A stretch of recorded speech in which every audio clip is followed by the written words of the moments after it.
มีครูบาอาจารย์พระเถรานุเถระเจ้าคณะพระสังฆาธิการทั่วทุกพื้นที่โดยเฉพาะอย่างยิ่งในพื้นที่ของเครือข่ายคลื่นสีขาวที่เปิดเครื่องรับฟังรายการในเวลานี้ก็ดีหรือบ่ได้เปิดเครื่องรับฟังก็ดีได้มีส่วนร่วมในการขับเคลื่อน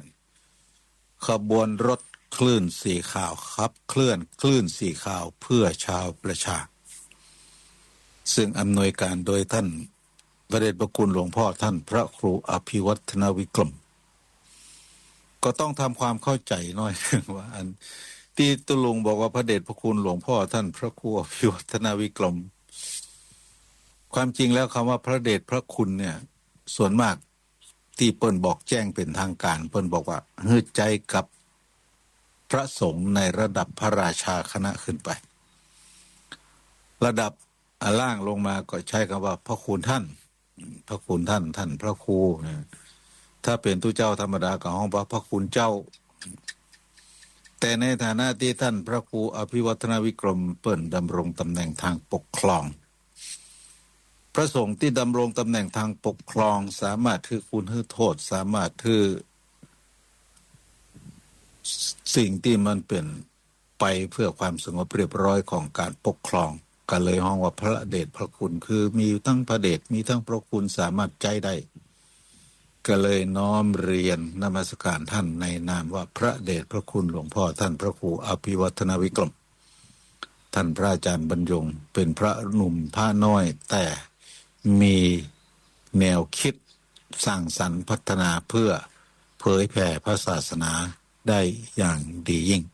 ก่อนน้อมไว้สาตัวเองเจริญพรบรรดาศรัทธาสาธุชนทุกคนทุกท่านที่เปิดเครื่องรับฟังรายการธรรมะแสงอรุณในห้วงเวลานี้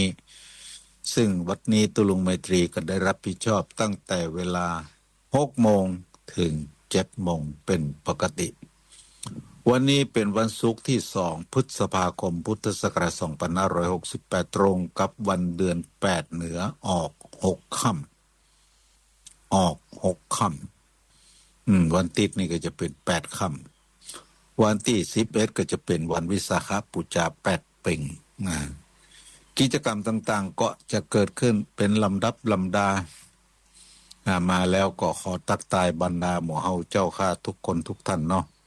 เป็นจะได้พ่องฟ้าฝนช่วงนี้ตกต้องเนาะโอ้ฟ้ามาหัวปีติฝนมาหัวปีติมันจะมีบางที่มีลมมีหยังพ่องก็แฝงกันมาความเย็นมันลงมาแล้วความร้อนมันอยู่ตั้งลุ่มความ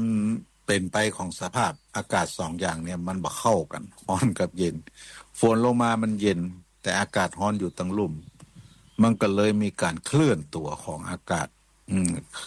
ไล่ความจริงแล้วเย็นไล่ร้อนมันก็เลยกลายเป็นพายุ